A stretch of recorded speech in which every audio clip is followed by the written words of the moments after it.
Welcome to the Self-Publishing Tips and Tricks Show, a series designed to give you insight into the world of self-publishing and marketing your books. Featuring your hosts, Shannon, the author behind the pen name S.C. Huston, Ben Pick, and Jamie, writing under the pen name J.M. Celi. Join us several times each month when we interview authors about their self-publishing and marketing journeys, talk to industry leaders, and discuss books about writing, self-publishing, and marketing. Hello everyone, I'm Shannon. I write under the pen name of S.C. Huston, and I have a passion about writing broken characters who face adversity to become better versions of themselves, and there may or may not be dragons, but there's always love to find, and that is fantasy romance. I didn't say the genre up front, but that's what I write.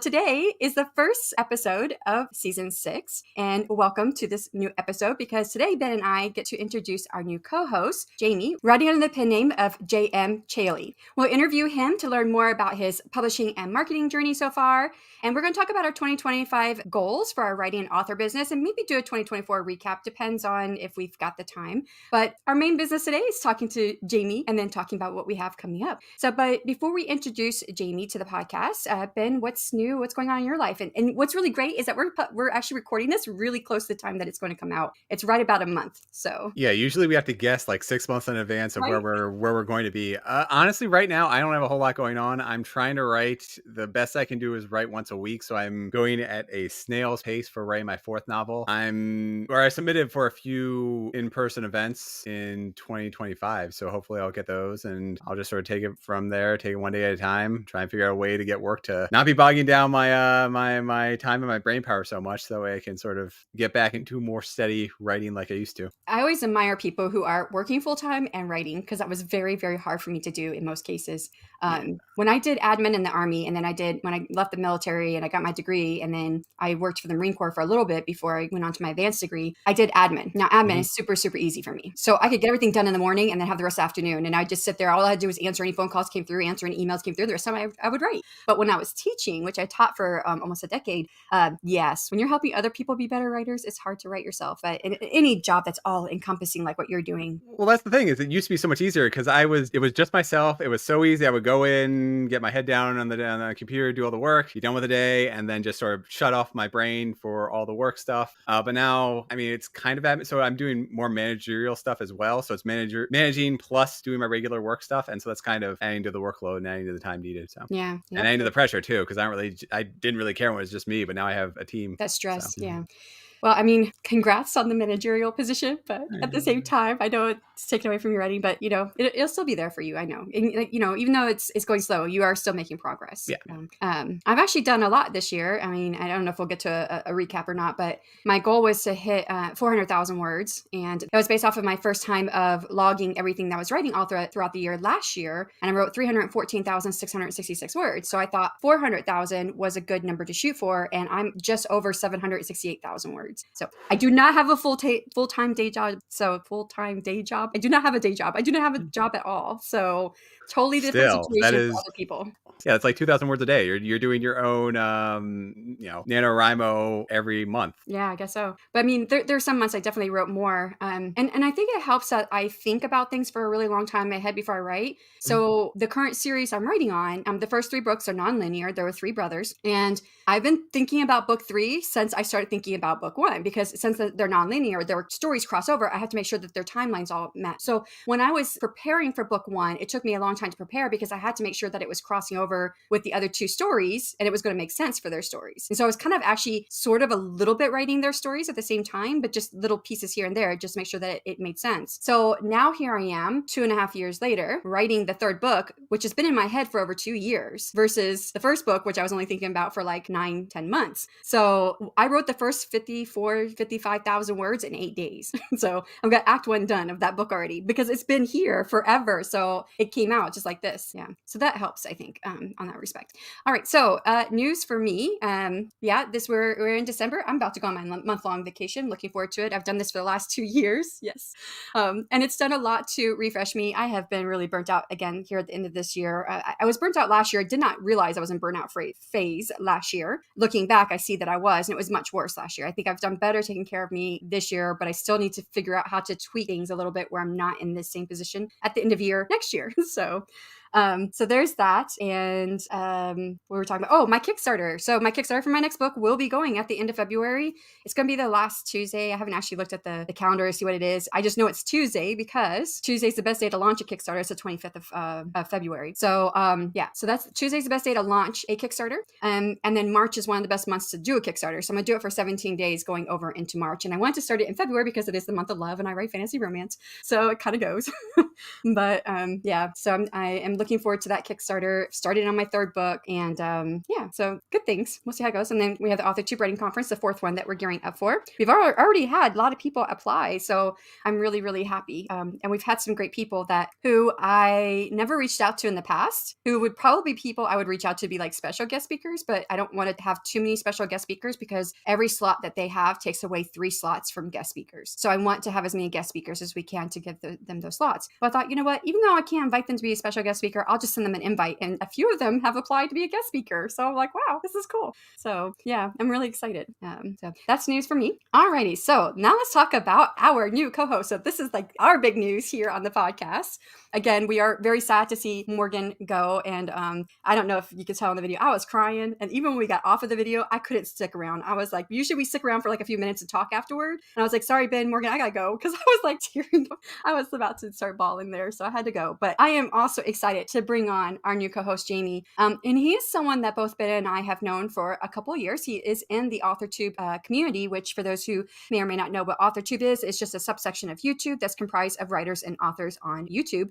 And it doesn't have to be someone that's just publishing content. It could be anybody who's participating like in the live streams where we do writing sprints. So it's anybody that's just part of the overall community. And Jamie is one who does quite a few videos, and I love his monster videos. He talks about different monsters through different mythologies and stuff. And I've gotten lots of good ideas for my books. You guys wouldn't know how much I've actually taken from his videos and used in my current series. So yeah, so it's been very, very helpful for me.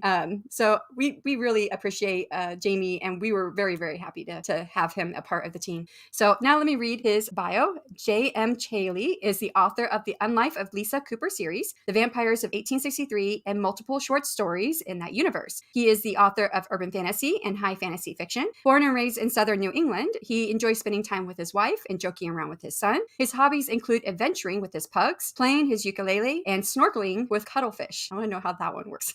So let's go ahead and bring Jamie to the stage. Hello, Jamie. Hi, everybody. Yeah. Would you please take a moment and tell us anything else that you want to add? Well, that's my bio, so that kind of sums it up. But yeah, I mean, author-tuber and author and dad, and it's busy juggling all the different things I have going on, but I always try to make time to write, keep it going. It is hard. I just found a new author tuber yesterday, and he was like walking around his room carrying the mic, and he was like, y'all, I'm not editing this. You're just getting it because I'm a dad, I'm a husband, I have too much to do, and I'm not editing. So you're getting this off the cuff. Yep. So I was like, oh, that's a good way of doing it. Yeah. So that's me when I TikTok. When I seldom do, but when I do, it's no editing. How do you swim with cuttlefish?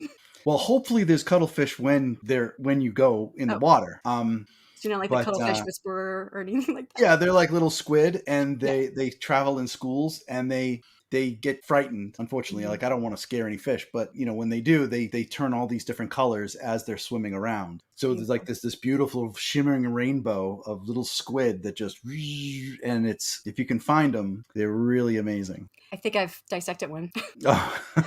I thought I would do a double major in biology because I really loved it. And I took lots of advanced biology classes, and I'm pretty sure that was one that we dissected in my advanced classes.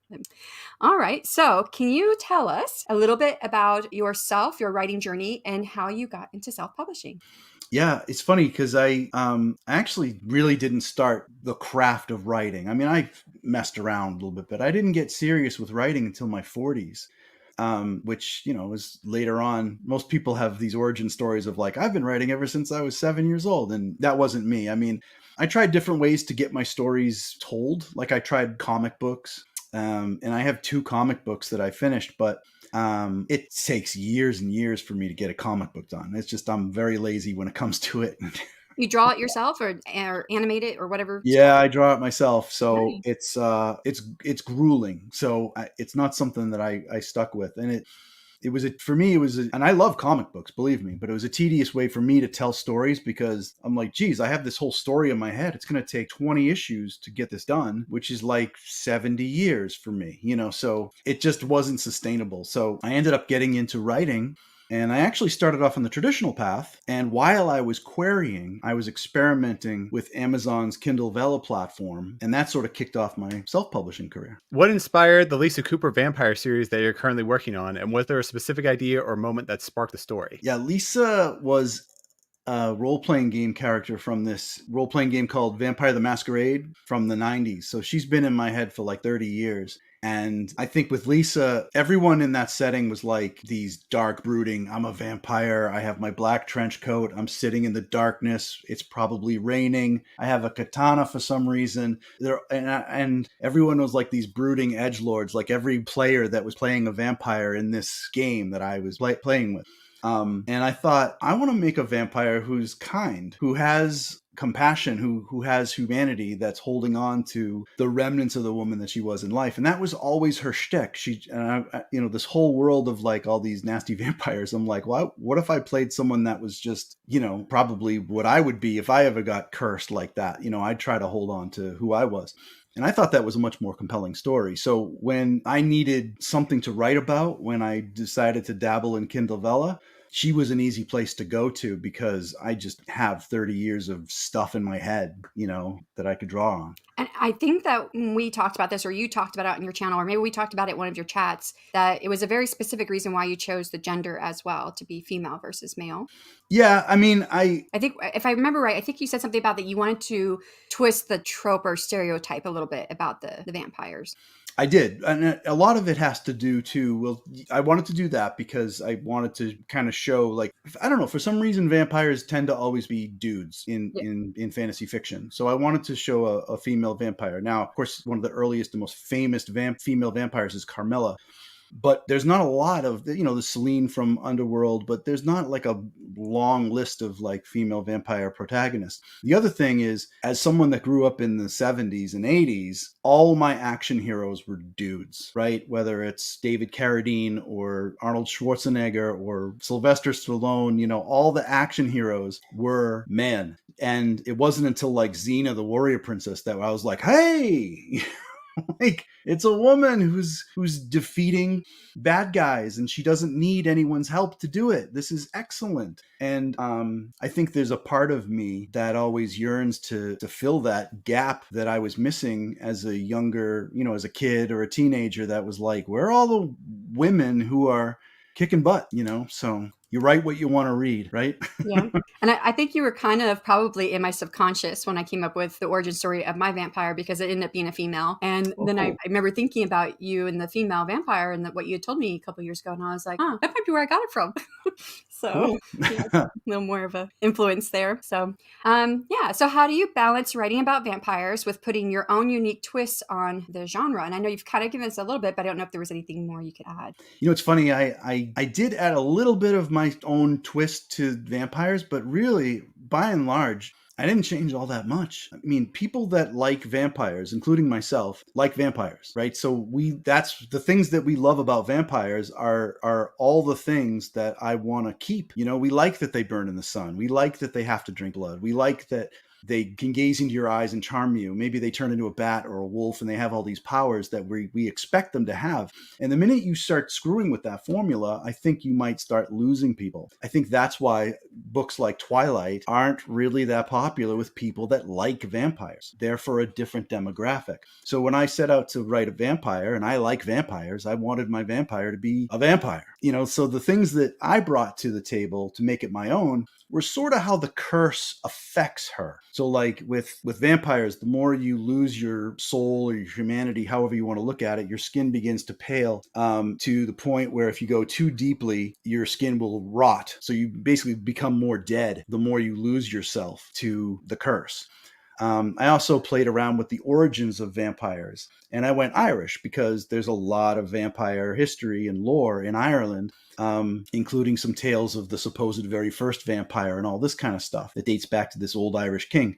So, I made Lisa an Irish immigrant based on all that stuff so I could tie back that lore to. So So they're very traditional vampires in my setting, but I do have a little bit of a twist on how their curse affects them and their origins. I think that's fascinating. I kind of thought the same thing when I was putting my vampires, the origin story. In my world, there's 8 gods or elementals, but 7 of them are sleeping. The only one that's awake is the sun god. And I thought, well, he's got a child he's been hiding because she's too powerful. And what if he decides, oh, she's going to be coming out of hiding and I need her to have a protector. And so he finds a sun fae, one of his creations, who dies a terrible death. And he catches her in the when she's already dead. And he says, I'll let you have revenge, but if you protect my daughter first. And so when he brings her back to life, it subverts what she's able to do. So since she was a sun fae and the sun gave her power, now the sun took away her power. Oh. Yeah. And she can't be out in the sun because of that. So I was like, how can I work this all in? And it just kind of just fell into place because some of these things were already there. Like the sun god being the only god awake, that's been around for a while in my story, my world. So it just really made sense. And so I thought about the same thing. I was like, how can I make them like vampires that people are going to recognize as vampires, but make it my own? And they still drink blood, but they drink the blood for the magic, and magic is in the DNA. So I don't say DNA, I just say it's in the blood, but yeah. So they drink it for the magic, which means humans are safe as long as they have no magic, because then the vampires don't want them. So, okay. Yeah. Yeah. And Jamie, one of the things I liked about your vampires is that in other vampire stories, they have like a real delight in drinking blood, and, it's got this such a savory taste, and they'll be able to tell like what the person drank, which, you do as well. But it's like, oh, this person is such, high class, they're worth drinking, or, whatever. And they'll really delight in the drinking of blood. And Lisa is, she drinks blood because she has to, obviously, otherwise she'll, wilt away. But she comments in the, I have a slight advantage here because I'm beta reading your second book, but she actually comments about how, the taste of blood, it's not like this magical, delicious, savory thing. It's, she's just drinking it. Yeah. I mean, blood doesn't taste good. I don't know why the curse would, it's supposed to be a curse. So I don't know the curse would be like, suddenly the taste of blood, is amazing to you. It's like, no, this is supposed to be a penalty. In my world, the very first vampire was this horrible king who was cursed by the Morrigan, this Irish goddess of death and war. And the whole thing was supposed to be a punishment. So there shouldn't be any like aspect of like, wow, blood tastes terrific. Thanks, the Morrigan, So I wanted to add that and subvert that common vampire expectation. Yeah. I never really thought about that. I started writing her origin story, but I've written more about a different vampire. But he started off as like kind of a bad guy in life. And when he ran across her and she saw that how he manipulated people. So now he is attracted to people whose magic is corrupted. So that's what draws him to people to take their blood. And he has actually become a better person as a vampire than he was as a human or as a fae. But I try to also keep I don't know if you kept this in yours. I know you're talking about the traditional vampire, where often there was like a spellbound relationship between the vampire and the person they were drinking from. And so I made that, kind of did the same thing, but I put it where like it's almost like prey and predator. So in order for the prey to come back to the predator, there has to be a reason.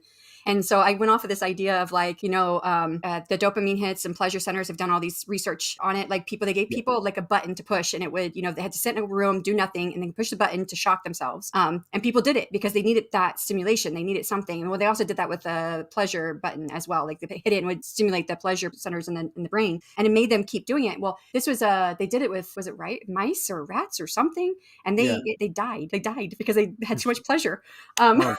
So anyways, I was like, well, what if the vampire, because when they're drinking, they hit those pleasure centers, so it brings the prey back to them. So there's also the incentive not to kill their prey, because that way they bring them back. So I was like, I really like. We've already talked a lot about vampires. We're not asking you any questions. I'm sorry.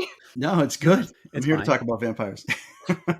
Well, let's get back to the questions then. What led you to choose self-publishing over traditional publishing? Was it strategic, or did the process evolve naturally? And you mentioned Kindle Vella as well, too. Yeah, so I don't know if it was strategic. I set out to try a traditionally publishing path. I had written a manuscript and I was querying it. And while I was querying, I kind of had time on my hands that I'd been editing and working with betas and doing all the stuff that you do to get your draft ready.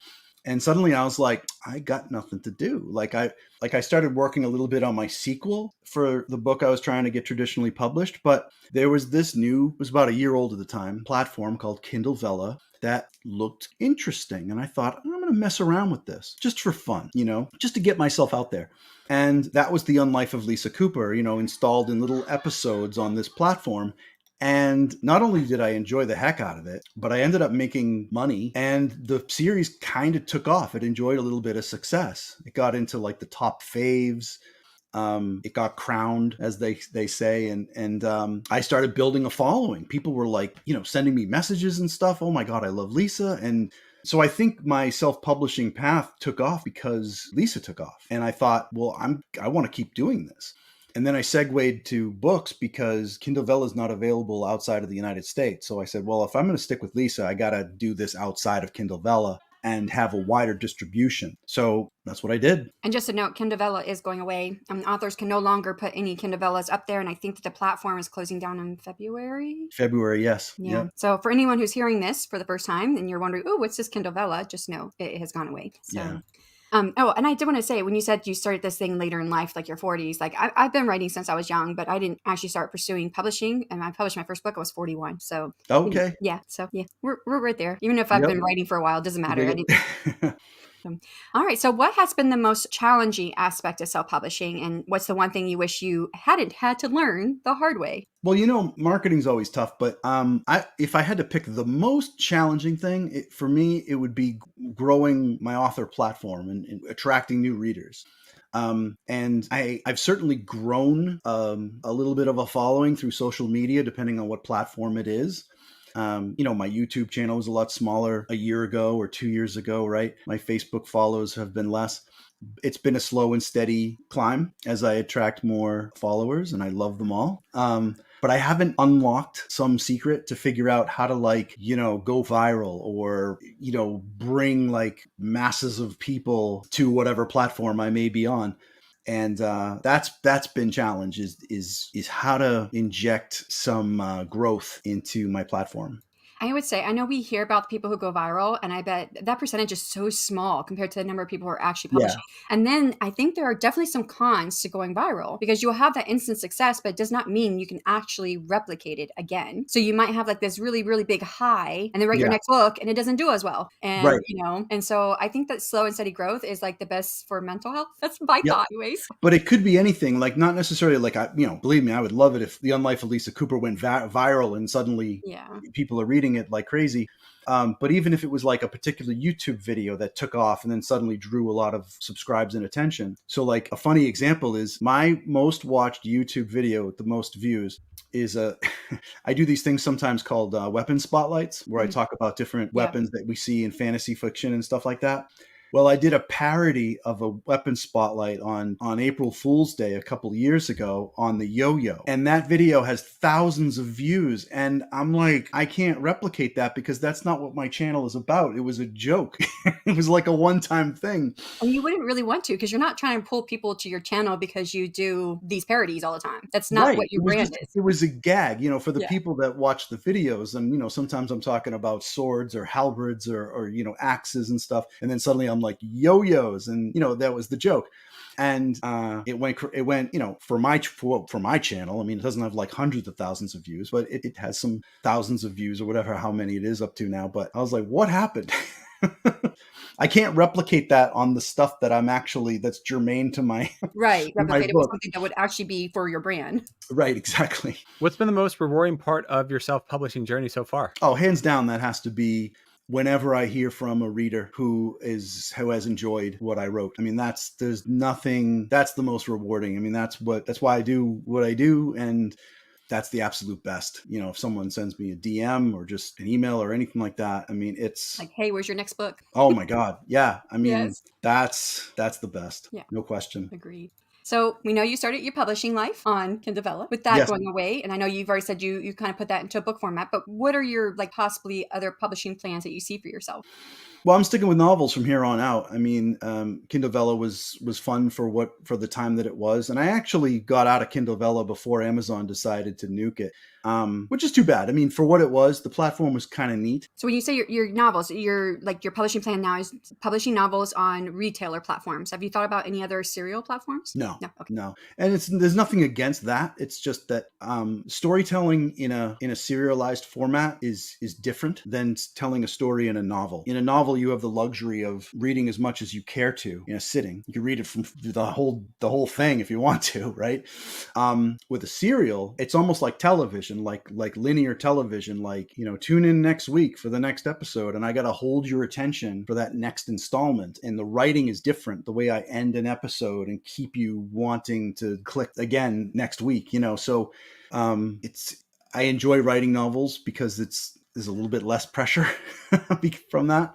So I think that's what I'm going to stick with. And yeah, sorry, let me just take 1 second to explain what Kindle Vella is, because like you said, this will be coming out after Kindle Vella this will be coming out on the cusp of Kindle Vella dying. So if you are watching this a year from now, 2026, wherever, Kindle Vella, it's basically just serialized storytelling. So what you did was really cool, Jamie, where you had, I mean, you didn't plan it this way, but you had essentially what would become each chapter in The Unlife of Lisa Cooper as a single serial episode. And then you ended up combining them together into what is now The Unlife of Lisa Cooper. But you had you had to obviously adjust it a little bit because you want to kind of give like a little twist at the end of each chapter to give, to keep us coming back, same bat time, same bat channel. But essentially you would give, a token each week, and then we would get the next serial or what would be the chapter. So, yeah. It's funny that you referenced Batman, because that was exactly the formula I used, because as a kid, you watched the old Batman from the 60s, right?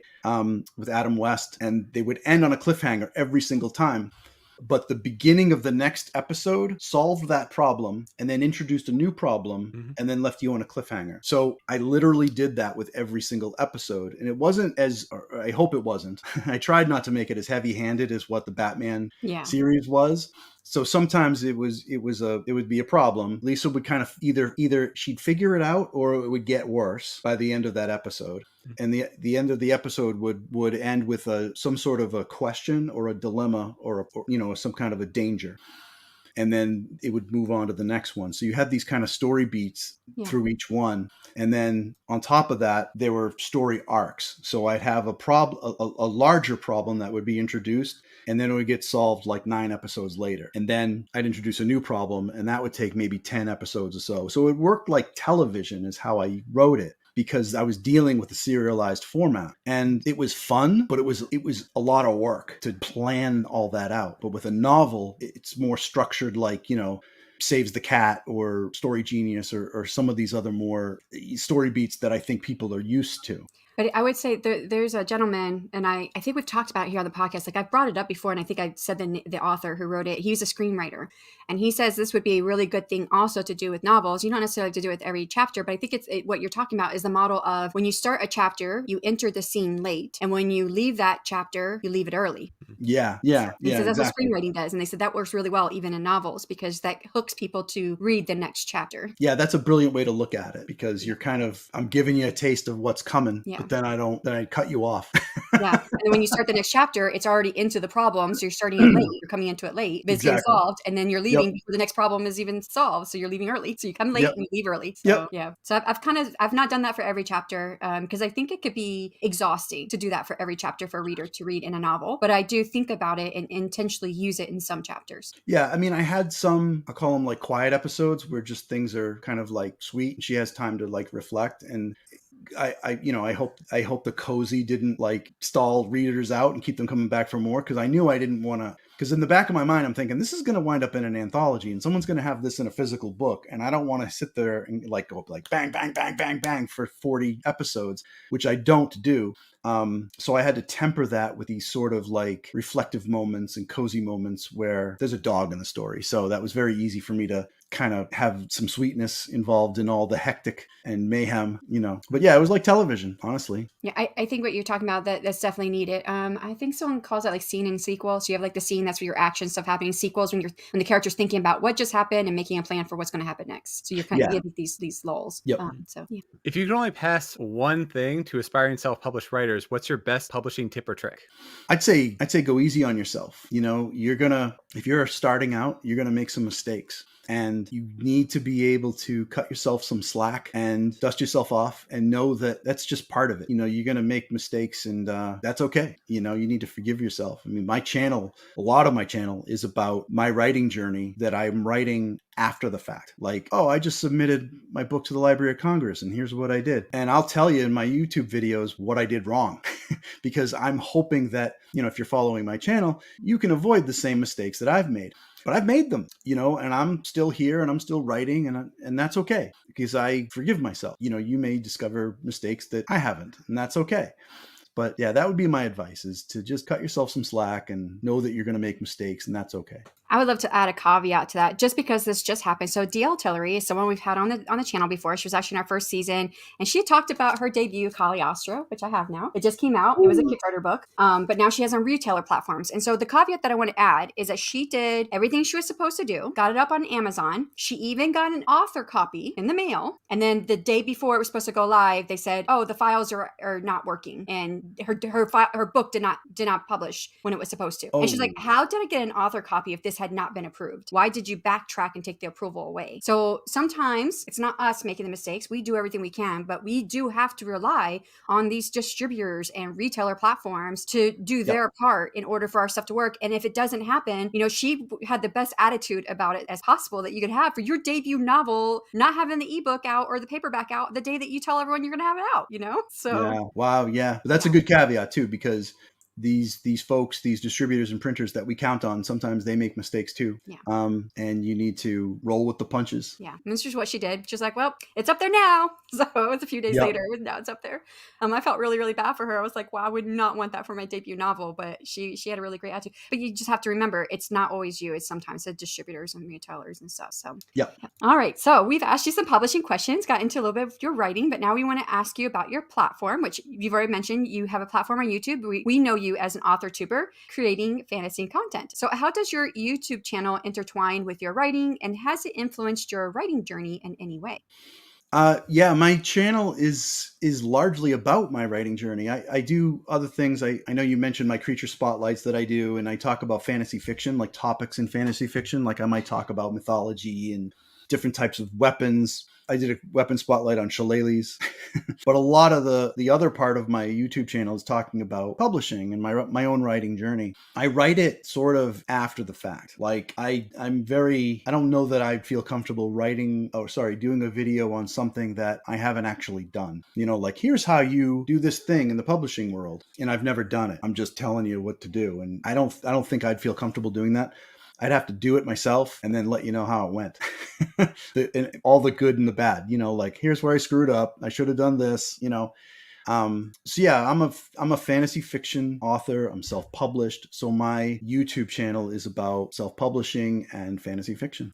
How do you integrate your channel with your author brand itself? And do you find it helps with marketing your books? I don't know that I've found a correlation between my viewership and sales. Maybe there have been. I don't know that I've been able to draw that data. Hopefully it's a good segue, and I certainly will plug my book in my videos. But I've tried to really zone into my brand. You're not going to find a lot of, as far as YouTube goes and authortube, you're not going to see a lot of me doing videos on grammar. I've done a few, but really that's not what I do. So my brand is the guy that self-publishes and writes fantasy fiction. So those are the topics you're going to get, I think a good way that you could probably test it to see if there's a correlation is, I don't know if you ever do like a call for like beta readers or ARC readers. And if you do, like for your next book that's coming up, what you could do if you make different links. So I don't know if you have a newsletter list? I do. Yep. Okay. So make a different link for YouTube that you make for your newsletter, and then space it out at least by a few days. So you do the call like on YouTube first, have a link for people to sign up to be your ARC or beta reader. And then a few days later, do it through your newsletter and see what you get. That's a good suggestion. Yeah, that'd be cool. Yeah. So that way you can see like the data and correlate it. Yeah. Can you share a little bit about what's next in the Lisa Cooper series? And I know that we talked a little bit behind the scenes that Ben is actually doing some beta reading, critique partnering for the second book in your series. So is that what you have coming up next, or whatever projects you're excited about? Yeah, that's what I have coming up next. So right now, the Lisa Cooper universe has The Unlife of Lisa Cooper, which is modern day. It's book one of that series. Then I have The Vampires of 1863, which is a prequel. It's the same character, but it takes place in 1863. So I'm currently working on my draft of book 2 of the Unlife of Lisa Cooper series. And yes, Ben is critique partnering that. Once I do edits after that, it'll go to betas and all that kind of stuff, right? And I'm hoping to release that sometime in 2025, maybe the spring or early summer. I don't know. It really depends on how everything pulls together with my edits and editor and cover artist. Beyond that, I want to do another callback to the past called The Vampires of 1872. And it's going to be Lisa again in that year. And the reason why, and I mean, you're thinking, well, geez, you just did 1863, 1872 isn't so. But if you've read the ending of 1863, there's this big fallout that happens. And 1872 are the consequences of that fallout. And I really wanted to do a deeper dive into that. And something really big happened in Boston in 1872, and I want to weave that in as well. But after that, I'm looking at projects to kind of skip around the decades a little bit more, like do something in the 40s, do something in the 70s. I'd love to see Lisa like in a disco or something, put Lisa in the 90s. There's actually a short story out if you sign up for my newsletter. It's Lisa Cooper in 1925. She's in a vampire speakeasy that gets raided by federal agents, and all hell breaks loose and that sort of thing. So yeah, lots more with the Unlife of Lisa Cooper universe expanding. And I can't say too much about it yet, but I will say that I'm working on an outline that will be another attempt at me putting together a manuscript that I can query on for traditional publishing, non-Lisa. Wow. Well, welcome as a co-host to the Self-Publishing Tips Yes, and welcome. Tricks podcast. Thank you so much. And that wraps up our introduction to Jamie. So hopefully you all get a chance to meet him, hear his opinions about all types of things, and hear him along with us asking a bunch of really intelligent and capable writers, marketeers, whomever in the coming seasons about their publishing and marketing journeys. And we want to shift over a little bit for the second part of this episode, where we now talk about our plans and goals for 2025. So starting right off, first question. What are your writing and publishing goals for 2025?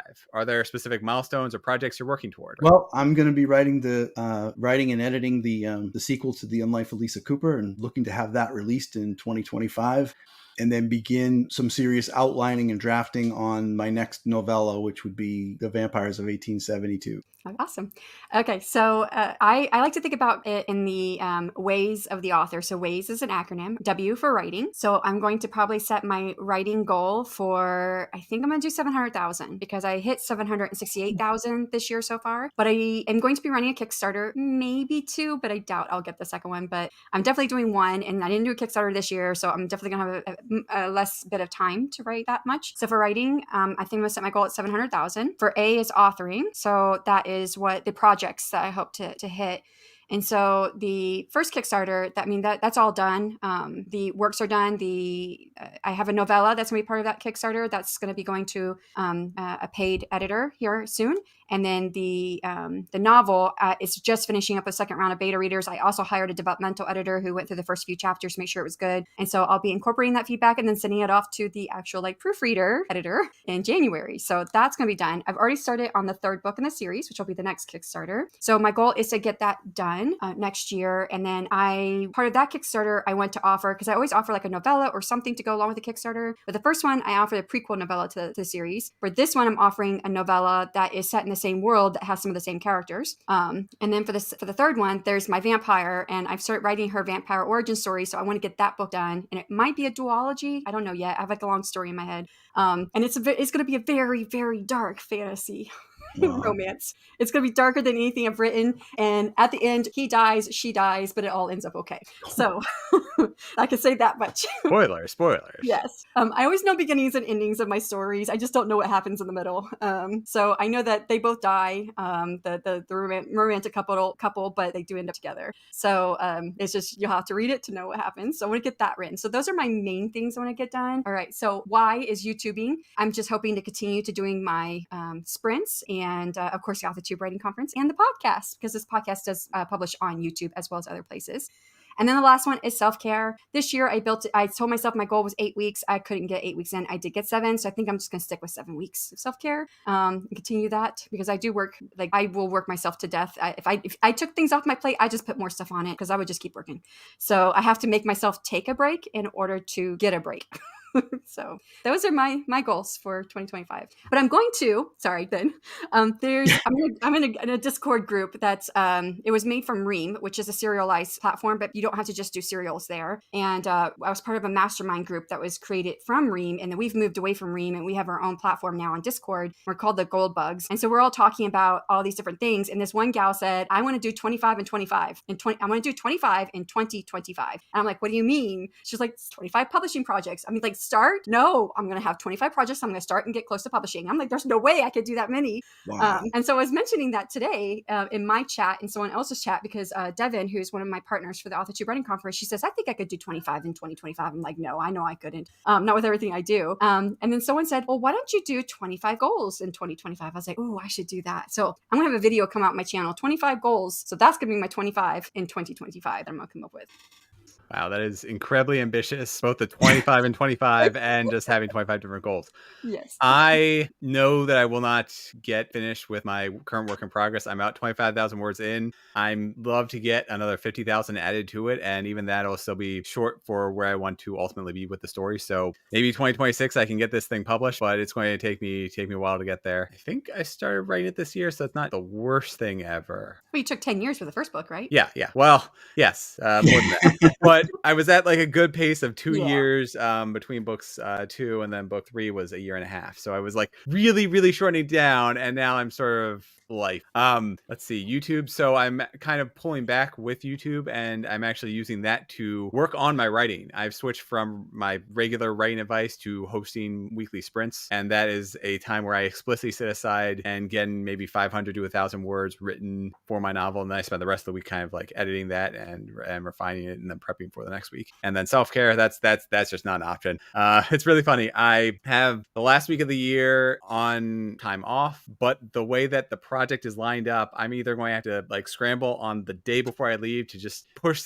get it refined and get the report out, or I'm going to have to really scramble when I get back because it's going to be like due the day after, and then as soon as I get back, I'm going to be hit with a whole bunch of different things. Yeah, but self-care doesn't have to be time off. That's self-care for me because I give myself too much to do. So I have to force myself to take time off. So I will stop doing stuff and take the mental break. You run, which I think is part of self-care because you're taking care of running is not just body. It also helps with your mental health. So yeah, that is true. And while I'm running, I also am usually thinking about what I'm working on too. Yeah. So that does help you write. Cool. So our next question is, what is one marketing strategy or platform you want to try in 2025 to reach more readers? So I want to get on Letterpress. So there's been a lot more being said about Letterpress, especially with Kindle Vella going away. So Letterpress it's kind of actually does a couple different things. It does have a serialized part to it, but it's also a retailer platform. You can sell books there, and you can set up a storefront and have other people's books in your storefront. So you can set up your own also bots on your storefront.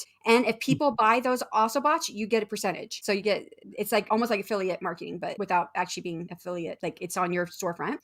And it is, I'm trying to remember, it's 100%. I mean, they take a percentage for their platform, but then you get the rest of it. It's a much higher percentage than what you get on Amazon, for your ebooks. And right now they're only ebooks. They are not looking and moving into paperbacks, at this time, but yeah, I want to get on there. That is a platform that I want to get to next. So. And for me, I want to get into books route. That was something that we had discussed earlier. I don't remember if it was online or offline, but it's a method of basically getting reviews. So I would be publishing my book kind of into a specific platform, and then from there they have just a pool of potential reviewers who will try and match with it to essentially boost the awareness of my book, because right now it's been kind of stagnant. We have a couple of questions later on that I'll mention other details for, but yeah, with Books Route, I really think I can help revitalize, get more reviews in there, and then once I hit that 50 review threshold within Amazon, that sort of helps me out a lot within their own internal algorithms. Yeah.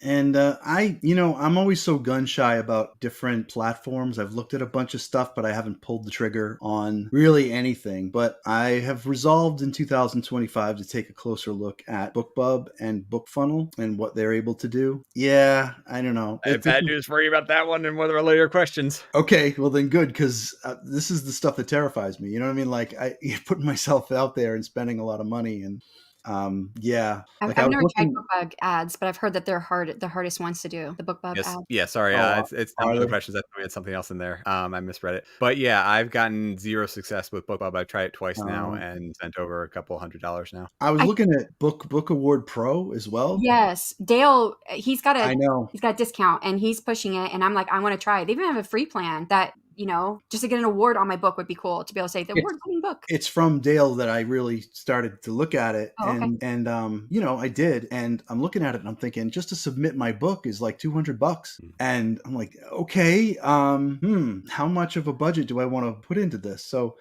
the platform is awesome, and it's got like a 60%, as long as you're not, I guess, writing something horrible.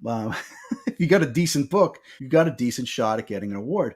And it's just really about how much money I want to spend. So Mhm. I'm kind of gun shy, and I'm getting thrifty because I've spent a lot of money on like Facebook ads and stuff like that, and throwing money out the window. But I need to do something. So And for those who may not be aware, Book Award Pro, they are a company that connects you to awards, and they have different plans. And so, like the free plan, basically you can get on there and you can find, I think you can like filter it to find the awards that would fit your genre. And then you can submit your book to all these different places through their platform. I'm not exactly sure how much of that is automated. Like if you fill out information about your book, if it's automatically just fills in some of it, I don't know because I haven't gone that far into it. Of course, but a lot of awards, you have to pay a fee to get into the award nominations or yeah, to even be nominated in any way. So there's that fee there. But then Book Award Pro also has tiered levels that you pay, where I think like the highest one, you just submit all the information for your book and you pay, it's a monthly subscription, and they are the ones that submit your book to all these different places for you. So yeah, you just put it up there and you forget about it, but it does take some cash flow. And if you yeah. don't have that or you don't want to spend it on that, you could, it's still a good place to go to find these book awards that are out there. Yeah, and I think the top tier also it covers the fee for one submission. So you're not paying Mm, for a submission on top of your monthly subscription to Book Award Pro. So you get like one free, but it's like baked into the cost of your subscription. You know what I mean? So nice. it's a great platform. It's just a question of like how much money I have to spend on it. Yeah, right. Yeah. All right. So, thinking about our last episode that we had for season 5, and this was our special December 15th episode, we said goodbye to our co host, Morgan Lee. That's why we've got Jamie with us now. And in that episode, we talked about, balancing our lives and, thinking about self care, which we've kind of talked about already. But how do you guys plan to balance writing with the other aspects of your life in the next year? I don't have a good answer for that. I am continually taking on way too much. But the one solution that I mentioned is that I'm using my YouTube platform to now force myself to write every single week for at least an hour. We do math because I do a 30-minute sprint and 25-minute sprint and 25-minute sprint. So for a little over an hour, just shy of an hour and a half, hour 20 minutes to be exact, I am sitting down and I'm writing, and I'm using everyone else out, using the general audience to hold me accountable for my writing. So aside from that, I don't have a good plan for self-care and finding the time to write naturally. So that's something I definitely do need to work on, though. Yeah, my balancing act for 2025. I had a productive year, but honestly, it wasn't as productive as 2023. And a lot of that was because I was coming off of the lifestyle of writing in Kindle Vella, which was very demanding weekly by weekly.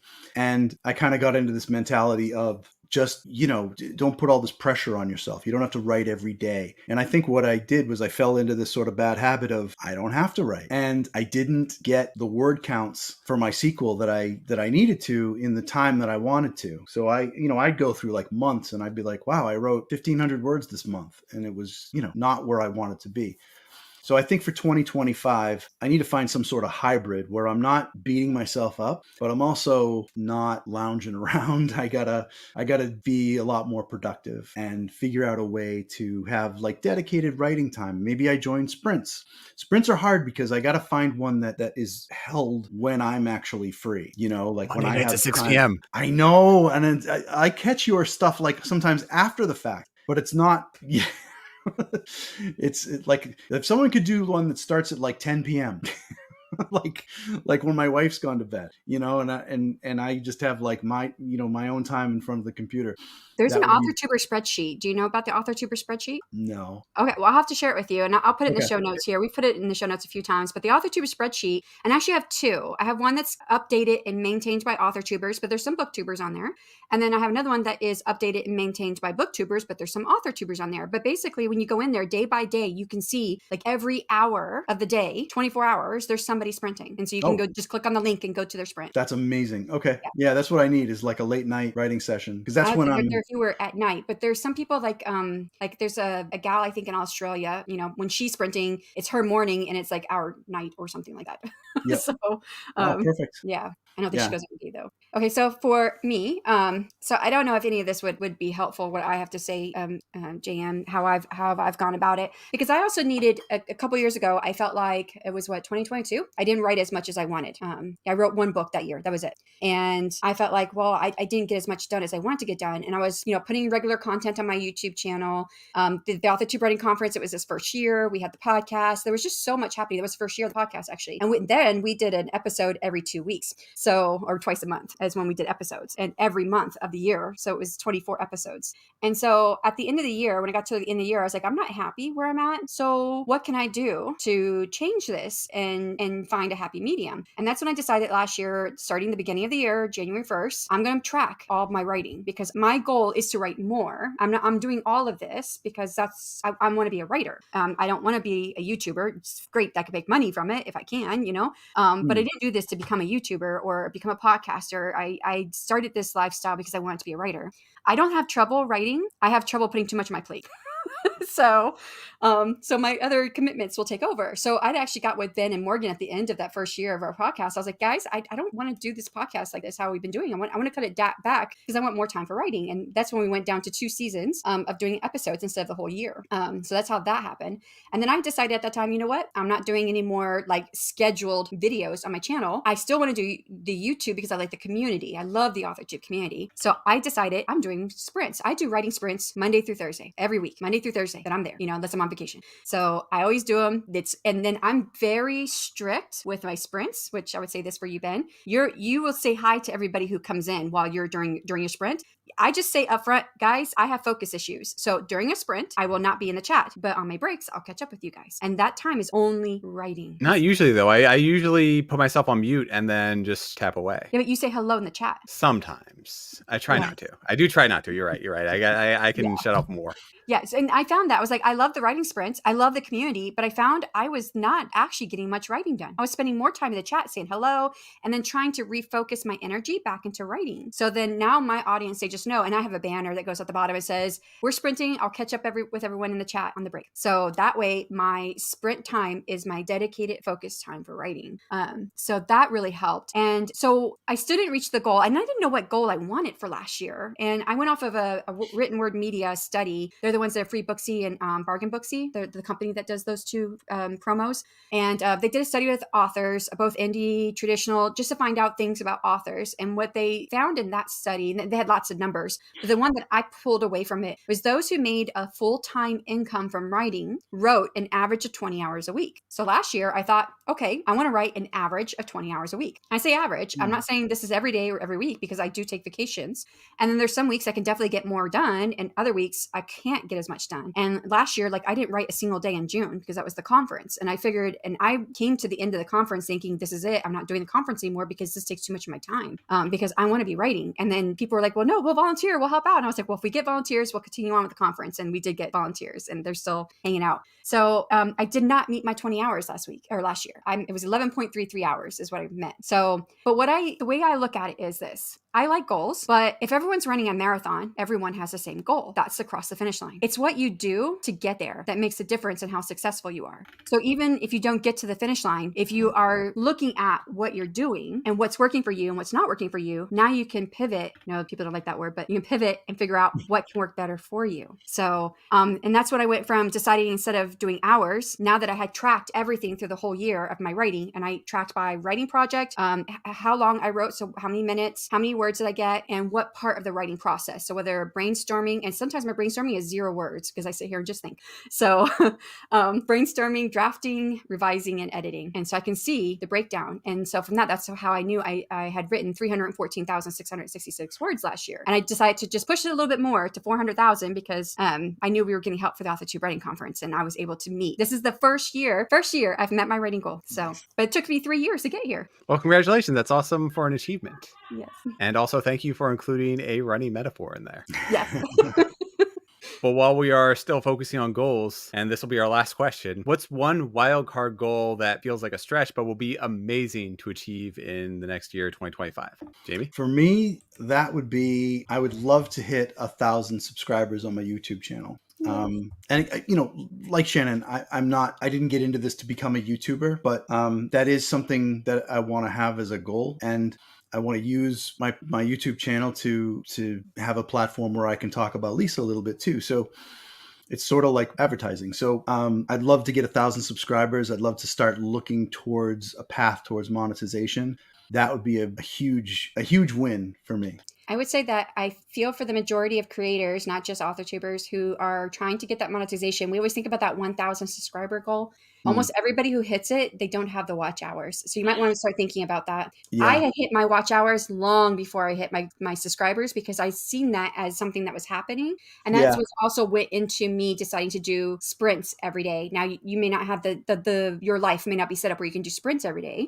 But I think what Andy went to doing sprints 3 days a week, and he did two 2 hours, I think, and 1 3-hour sprint. So by doing that, he got his watch hours up and finally got monetized because he hit 1,000 subscribers like almost a year ago. Oh, wow. Yeah, I've been thinking about watch hours, and that's something that I got to figure out. I don't know that I have the bandwidth to do sprints on a regular basis, so I have to figure something out. You could always just do live streams where you're talking to people.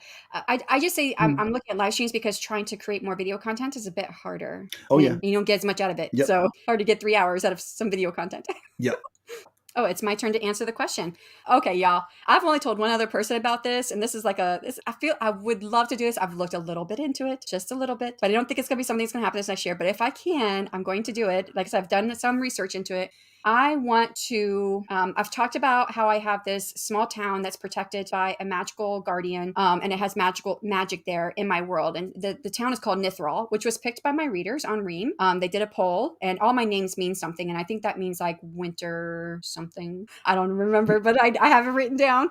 It is, the guardian is a creature of winter. Well, I mean, the dragon, she's an ice dragon. And then the creature she's guarding is a creature of winter as well. And so it's Nithral. But the way I found it, this is a magical town. You can't get into it unless you know somebody. And then as you pass through the barrier, this creature, nobody knows is a creature though. Y'all know that, but nobody knows in the town except for the guardian. It is able to peer into your heart. And if you don't have a pure heart, you can't enter the town. So, and this is happening during a time when all these different wars, this is right in the middle of all the Summer Fae wars, where within a few hundred years, which is now the few hundred years later is when my main series takes place, there are no Moon Fae left. There's very few Water Fae left. All the griffins have been killed. These are all winter creatures, and the Summer Fae were taking out the winter creatures.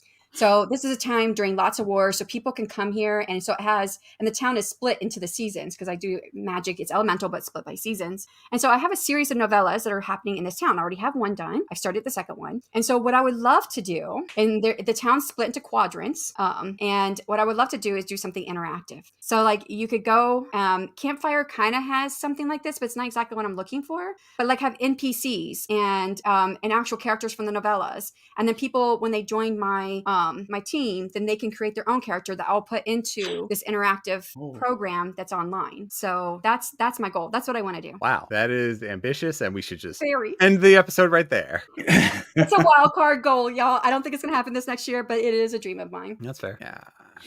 I don't have anything nearly that ambitious. I know that I won't be able to finish my book for the first draft of it by the end of the next year, so I won't even set that as a goal because that's not realistic even for a wildcard reach goal. But I do want to be more active in going to in-person events. So this past year, I think I did 3, maybe 4. BaldCon, AwesomeCon, Kensington Row Books, Kensington Row Book Shop Festival, which are 3 fantastic in-person events. But I want to try and go to more like that, or even local ones. So I did some exploring around in my neighborhood for a couple of library events, and I went to a couple of specific author events to sort of just scope them out, see what they're like. And so I'd like to take part in more of those, or in any, honestly, but in more of those. And I think that would be something that's possible. And additionally, if I can get most of my book written by the end of the year, by the end of next year, obviously, I could go into Ream and sort of have that prepped backlog ready to go, and then I can finish writing the first draft of the book through 2026 and sort of backfill where each week I deliver a portion of the book. But that would put me on kind of a rush timeline to finish the novel. So I don't know if I really want to join in on Ream in 2025, but that would be something that would be quite ambitious if I can get far enough in the book that I think I have enough of a backlog to start and get a group of followers that I can then consistently deliver and hold me accountable for delivering. That would be something that I feel is a good reach and stretch goal for me. And you never know, things change all the time. Ream may or may not be around them, or there might be another platform that's even better. So sure. I would just, keep our options open. Okay. All right. Well, we didn't get a chance to hit our, to talk about our 2024 wrap up, which is fine. We didn't have a Jamie with us anyways last year, so he wouldn't have a wrap up to add to this. But I think we've talked a lot about, things that we've reflected on what we've done this year and how we want to change that for next year and what we can do better. So I think that kind of covered it. So that wraps up our introduction to our new co-hosts and our 2025 goals. But before we totally wrap up this entire session, this is episode 1 of season 6, Jamie, can you please tell our listeners where they can find you and find out more about you? Sure. The first place to go would be jmceli.com, which is jmceli.com. And you can also check me out on YouTube as author JM Celi. And I'm on Facebook as JM Celi. I'm on Threads, Blue Sky, Instagram, all using the same handle. So I'm pretty much all over the place. And I love connecting with people. So if anyone reaches out to me, I'm always very responsive. And we'll have all of Jamie's links down below. So he's actually already given them to me, which is great. So that I don't have to remember to go get them from him. And of course, your links will be part of our future episodes as well, because mine and Ben's links are always down there. So yeah. So we're so happy to have Jamie on the team. And y'all, I still think this is crazy. This is the first episode of season 6, but we've already filmed most of season 6 already. So it kind of feels weird. Like we're already a team, but we're now introducing Jamie as part of our team. So, but it just made sense to wrap this episode up closer to our 2025 window because we were going to talk about our goals. So next up on the podcast, February 1st episode, we'll interview epic fantasy author Holly Burnaby, and that will do it. Bye, everyone. Bye. Thank you so much to our incredible listeners and viewers for joining us on our exploration of everything self-publishing. We hope you found our podcast to be a treasure trove of insights and inspiration. If you've enjoyed the show, please consider leaving a review on your favorite podcast platform or thanks on our YouTube episodes. Don't forget, you can catch all of our past episodes on YouTube, Spotify, and other major podcast platforms. Keep writing, keep publishing, and we'll see you next time.